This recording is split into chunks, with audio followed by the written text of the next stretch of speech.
Alkış yap bize.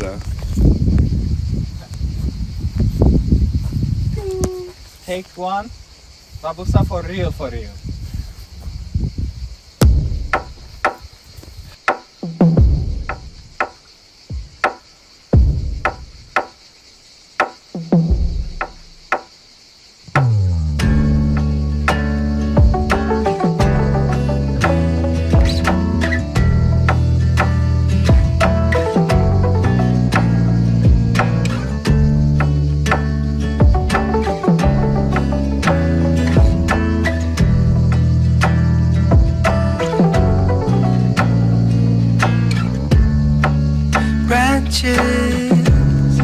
Of an olive tree reaches out in the sun, so sure and long, dancing up and down.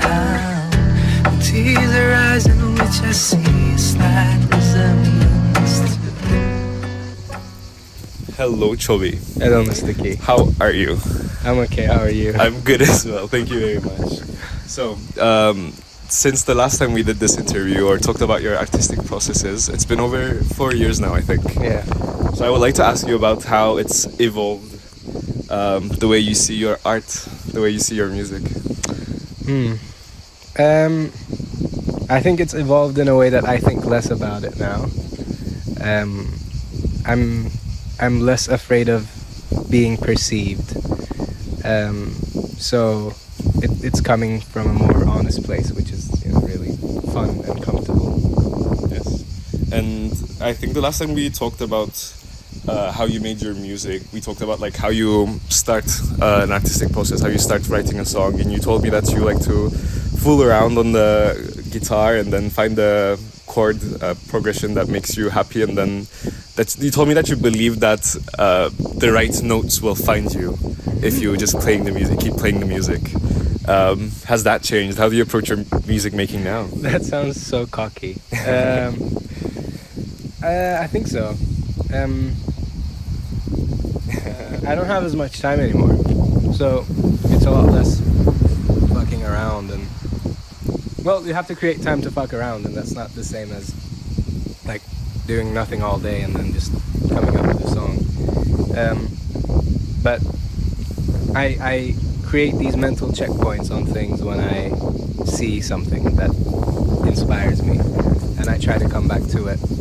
And that's mostly how I've been creating lately.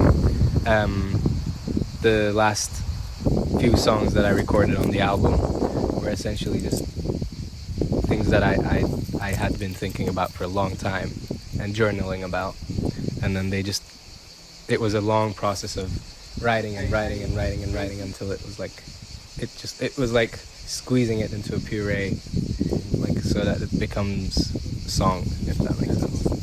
And like since I've been following you like ever since your first single as well, I think I've noticed like a couple different Choby Seasons, as you used to call them back in the day. How do you think like your artistic character developed as well? Yeah, I think I was actually just thinking about that yesterday. Again, comes back to like I'm not afraid of being perceived a certain way, because I know the many faces of Choby. Like yes. I know, like I'm not one thing. I am, and period. Like that's it. I am, and so I think that translated really well into my art now, because you know what? I don't care if people think me rapping is cringe. I don't care if people think me constantly spamming the word Mediterranean is getting tiresome. I don't care like how they perceive me. This is one of the many things that I am, and it reflects on my art. Like I took down a lot of my past music. Rip Mallorca. Honestly, Mallorca was the first Gazi. But starting from there, like Blue Kid Hours entirely was gone. But that was a period in my life where it was quarantine and I was creating in a different way, and we were all living in a different way. Like I remember like me and my little brother, like we would just play GTA 5 like late at night, because I wanted to go out and do a late night drive, and GTA 5 was the only way you could do a late night drive with blonded radio on. And then that kind of reflects on how you think about things and how you want to create. That's what I was hearing at the time, and that's who I was at the time.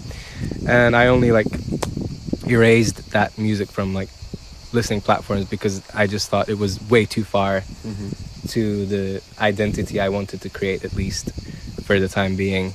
But I'm really developing into being comfortable with what I am, and I think that's just translating into this new album as well. And I definitely understand what you were saying about COVID as well, because I've heard many artists talk about this, about how COVID gave us an opportunity to develop ourselves, try out new styles, whether it's clothing or just artistic styles as well, without the judgment of other people, because we were just at home by ourselves with our most like supporting close smallest circle around us, which enables people to do whatever they want to do rather than thinking about what society wants them to do. And it sounds like exactly like you learned from that during COVID, and then now you don't care about what society thinks, and you're here to put out what you know about yourself. I think so, yeah. In a way, I feel like hip-hop was my sourdough bread, like, you know, when everyone was making bread at home. Yeah. I feel like that was my hip-hop. Like, I needed something to distract me from the fact that the world is ending, and I just invested myself in the words of Kendrick Lamar and J. Cole and all of this. And then I thought, well, I play the guitar, so might as well make something new out of it. And I was like, yeah, I'll just make bread. And post-COVID, after the quarantine happened and everything like that, both of us went on to live our own lives outside of Cyprus. So I wanted to ask you how that has affected your artistic point of view as well. How was finding yourself in a new environment with not many people that you know, with no support system around you? How was that to create that for yourself and your community? That's a very good question, because I feel like I was in a more isolated area, that I was still kind of almost still a bit worried about like how I was perceived in a way, almost. It was my second year in Hull that I started to actually see, oh, I'm actually like by myself, because like, was it your first year as well that COVID was still happening? Yeah. So coming back to my second year, I was like dropped off into this 12-bedroom house with a bunch of really, really English people. And that's when I realized, oh, I don't have any support system. Yeah.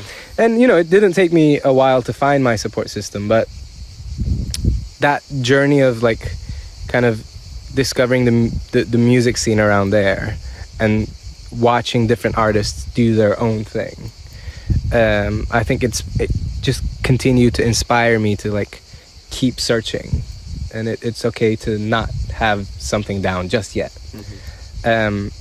But it was different because like we talked about, I was in this era of making a lot of electronic music, but the north of England is very band, very punk, very like gritty music, and in order to try and make my way to the top, I had to kind of get a band together, and that influenced the way I wrote as well, because you can try and rap with a band and it's fresh and exciting, but then you'll come off stage and you'll be like, I can't speak, because the drummer was like, but yeah, like that's not where you rap. So it influenced me to search a bit more musically in what I wanted to say, if that makes sense. Definitely. And I was gonna say, like, seeing you, like, I never thought you were changing, but I always thought you just found your pocket, and you were just going in there and just keep digging and being more like we say in the pocket when you're like drumming, let's say. I just thought Mustaki is in the pocket, like right now. Like in that rhythm and like doing. Okay, thank you so much. I appreciate that. But yeah, like for me, for an example, like in Montpellier in France, where I live and study, there are not many Cypriots. Like we're 3 people there.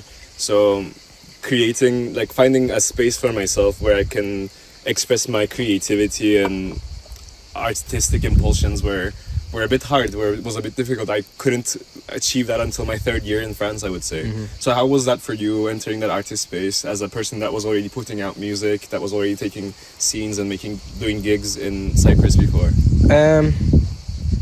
Difficult, because Hull literally like if you can imagine the map of England, not Great Britain but England, it's like the northeast. It's like the northeast, and it's very isolated. It's very almost like the Famagusta of England. Okay. And when there's an isolated scene of post-punkers and punk rockers and DMB artists, it's kind of difficult to be like, hey, I'm Choby from Cyprus and I'm about to sing you a song that's really sad, like on my acoustic guitar. Yes. By the way, the next act, headlining act, is just a post-punk band called I don't know. Like, so it was difficult in that sense to make myself comfortable in that scene as a name. But I found that people were welcoming because they saw it as a new experience, because it was a rare thing, and it just made sense on both ends to be like, I'm experimenting and I'm new here and you're experimenting with something new, and that was our mutual kind of respect with the audiences and all, that they came to listen and pay attention, and then after my 30-minute set they could go on and do their mosh pits. Yes.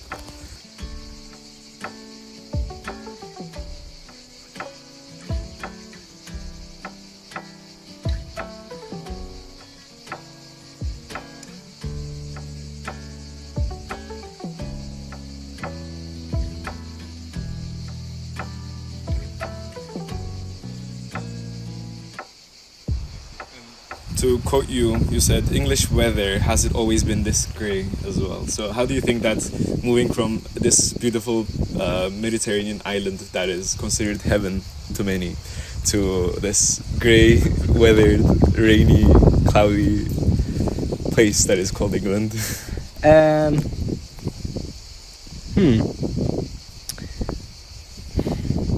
I don't know how to explain it, but like I always this is gonna sound really hypocritical, but I always loved an occasional gray rainy day.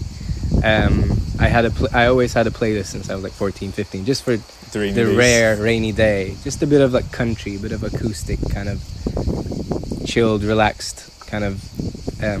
And I always loved riding to the sound of rain, as cheesy as that sounds. So I was quite excited.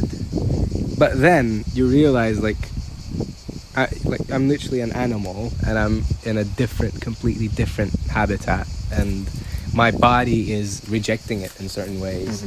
And it's quite sad to like, if there's like 5 minutes of sun in the day, just following it so that I can sit in the sun for 5 minutes and like recharge, or like being at work and like just zoning out to a customer, just yapping and like imagining yourself, okay, I'm on the beach, the sun's in my face, like I'm okay, I'm home. Like that was definitely a very surreal experience, because I feel like as humans you don't see yourself ever craving something so bad when like you can actually, why don't you just go back and experience that then? And how is it now that you come back, whether it's like just for a couple of weeks or to visit your family? Like, how do you live Cyprus? Has it changed? It has. It has. Has it for you? Definitely. Yeah. Okay. I think it's a universal experience. Like, I was just saying to my little brother, all the your 20s is all the things you grew up hating and not understanding, and then you just have this full circle moment and come back and like, oh, I actually do like that, and that's why all the grown-ups told me to eat fruits and do this and that. Actually, this slaps. Yeah. No, definitely. Like, you find, like, despite what Cyprus is and like how we live in Cyprus and how much we wanted to leave Cyprus when we were kids, now that like you get something else and you taste it, and it's actually like the grass was actually greener on our side, actually, and we like didn't realize that until we left. And now that you're gone, you're like, where's my babutsa? Yeah, can I not chill on the beach, please? Even with like people, I think like all the things like that our people did just drove me crazy. The fact that we have no respect for like personal space, for example, the way everyone's just so loud, and like if they see you on the street, like you're just in for a 30-minute conversation, even if you're too busy. And those just end up being all the things that you miss, because English are actually very respecting of your personal space. And even if you are really good friends, if they see you on the street and they're on their way to somewhere else, they'll just say hello, or famously, "You're right," and then they just keep walking. And you find yourself thinking, "Oh my God, I do miss that, and I don't know why." I see. So there's this air of familiarity of this community. Yeah, and that's when I started feeling at home in Hull, when I started, because it is a smaller city, and I started feeling really comfortable when I was able to walk around and run into people. Because I don't know, does your dad do the same thing, where like you see someone on the road driving and it's like, beep, it's like this. For me, it's mostly my mom. She stops and then she gossips, like you said, for like 30 minutes, and we're there in the middle of the road. Yeah. And we're not moving until that conversation is done, So yeah, I definitely get that. Yeah. Or like standing in the middle of the street when like people are trying to walk. Like in England, it's still like, I find it really annoying when I'm trying to walk down a busy street and people just stop and like talk to each other. But then that's what we do as well. It's like maybe we don't have somewhere to be. We shouldn't have this kind of urgency to be somewhere and just stop and talk to each other for a while. Talking about community and people around you, how do you think that the support that you're given from your closest circle has changed? Because the last time we talked about it... I was going to say, what did we talk about this the last time? So the last time you told me that maybe like there are two options in your brain why artists in Cyprus didn't get enough support as much as they deserve. You said either it's envy, or they don't give a fuck, or they don't care, and you said that you would prefer that it's envy than them not caring. Wow. Well, a wise little boy. Definitely. It's changed a lot.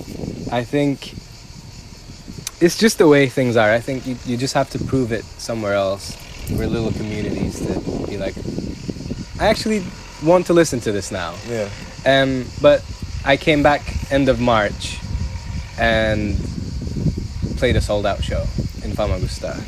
And granted, most of that was my family. But even that, like, the fact that my family left their house to come watch me do my thing was like, it's big, because I don't think they were aware of how grand I wanted to do, the level of things that I wanted to achieve.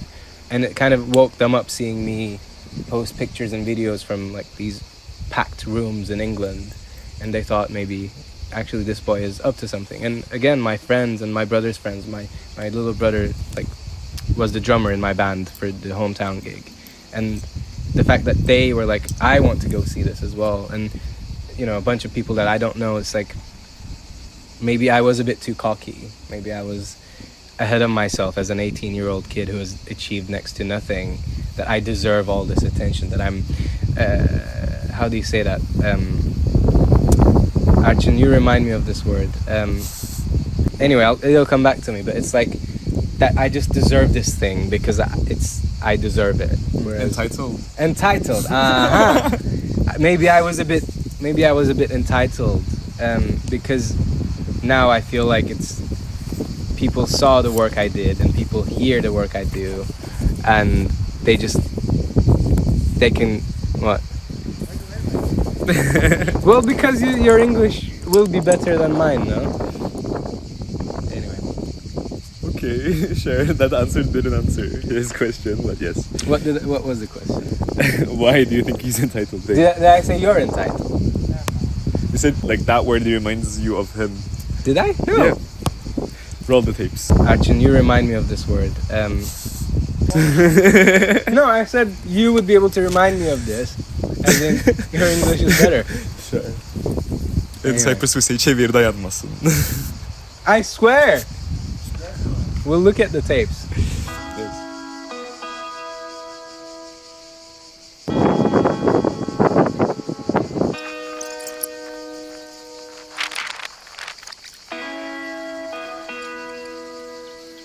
And you had also said that you have to be open to spontaneous changes to be able to do music.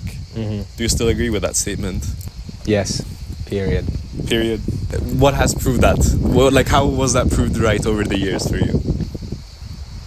It's like the cherry on top, I think. Like, you can't fully rely on inspiration and spontaneity and all that stuff to create. You have to show up every day. But that little moment is like the cherry on top most of the times. Last album, I didn't get to finish the whole thing in the studio. That was the plan. It was going to be a fully studio album. But I ended up taking a few studio stems for the last couple of songs into my living room and recording bits and bobs in the living room, and like a song came to me while I was doing that because I had everything set up, and it was just very spontaneous. I was in the middle of recording a different song and I paused it and I created a different project on my laptop and I went, here's a new song, because it came to me and I didn't reject it. So do you think that while you're in that pocket, like you said, it's easier to stay in there and continue creating? The zone, definitely. Oh yeah, I mean, now that I'm thinking about it, I made this song called Broken Man by Design. Yes. Which there's a documentary for, by the way. Everyone go watch it. But it was essentially that whole thing, that song wasn't supposed to exist. Like, it was going to be a live session with the band for This Sucks and Spaceship on My Bed. And then the band didn't show up. And I was like, you know what? I don't need a band because I can play all these instruments myself. Let's just set up everything anyway and see what comes out. And while we were setting up the camera, setting up the instruments, sound checking, I started writing. Like, I just started playing around Misharo with 2 chords. And we recorded it in that day. I played everything on it. And that was a song that I released. And I feel like that's the most natural way to probably write a song or write something. I don't know. I see. And then I'll ask you a question that you thought was very hard back in the day. Like, which one of your songs is your favorite one? That is still a very hard. It should be even harder because you have way more out now as well. Yeah. What is your favorite song of mine? Oh, I have said this since 2020. I will keep on saying it as well. Cans. Yeah. It makes me scream. The lyrics, the way you change the lyrics with the vibe of the song. Yeah. Like, it is such a well thought out song with amazing. I don't have the terms for music, but when I listen to that, I feel it. I really appreciate that. I more and more I am finding it a bit difficult to listen to. I will fight you. Do not take it away from me. I will not take it down. Don't worry. Okay. I was expecting you to say Mallorca, so we're safe. I don't remember it anymore. I forgot. I don't even know the lyrics. I don't know. That's a difficult question. I think my favorite song to perform, I can say. Okay. Broken Man by Design and This Sucks. This sucks because I get to rip out a guitar solo. It's like, no, nothing can beat that. Yeah. But Broken Man is really, really fun to perform because it has that balance between, it's pure Choby, I feel like, but it's like a bit more upbeat. Okay. I wish I could roll the tape right now so you can see how it. Pause the video. That's how the live version looks. Like, exactly. Yeah. Yeah. Does that answer your question? Definitely. Let's see. And then, okay, what's your biggest goal for yourself this upcoming year? It has nothing to do with music. I think I want to finally be healthy. Okay. That's my goal. I always wanted to like go to sleep at a certain hour and eat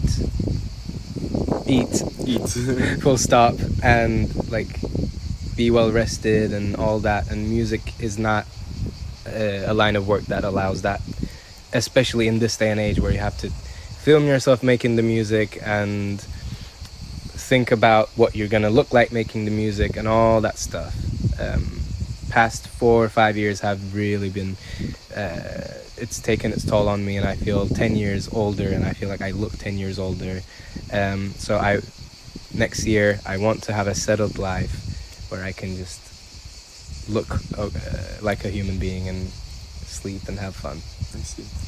The last time I asked you this question, back in 2020, you had said that you wanted to put out an album that would inspire others, that would maybe like be the, I don't know, the symbol of a rebellion is what you said. Oh. Exactly. So do you think you have achieved that?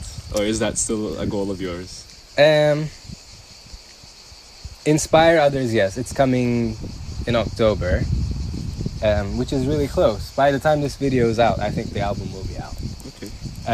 It's called Skin Untouched, and everything we talked about, it's about that. It's inspired by that process, at least. I think I have slightly changed in the way that changed my purpose to create a little bit. It's more for me now, and for people like me. And I think to have a Cypriot artist release music to this extent is a very valuable thing. We have a few people doing it already in this genre, in this level of giving a fuck about it, which I feel like as Cypriots we've always struggled to do, to give a fuck about something for obvious reasons. That is not part of my next year's agenda. It's coming out. Maybe it's out. Rebel. That is something I'm working on. I must have said that because I had a album idea that was called Rebel with a Cause. Because Archon's gonna roll his eyes hearing this, but I love Rebel Without a Cause. It's a film that changed my entire like artistic vision for everything.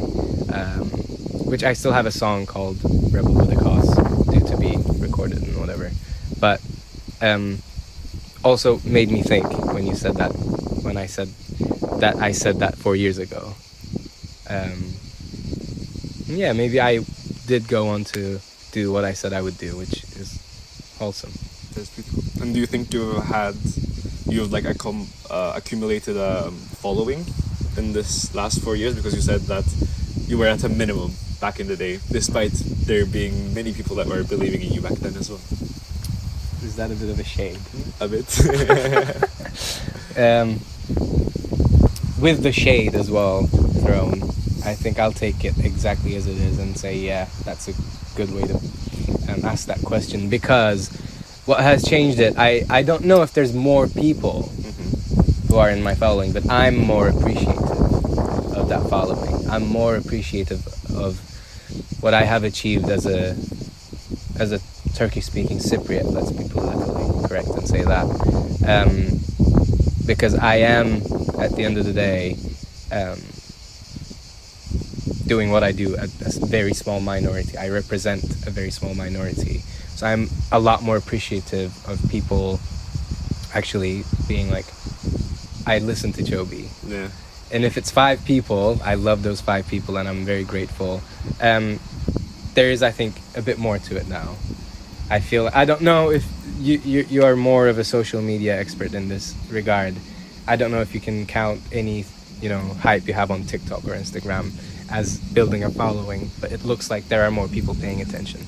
I think that is definitely just the definition of building a following, is finding people that are interested in what you create. Yeah. And it seems like you are doing that. Very good. So cute. Yes. Okay. I think that is it for this part of it. Yeah.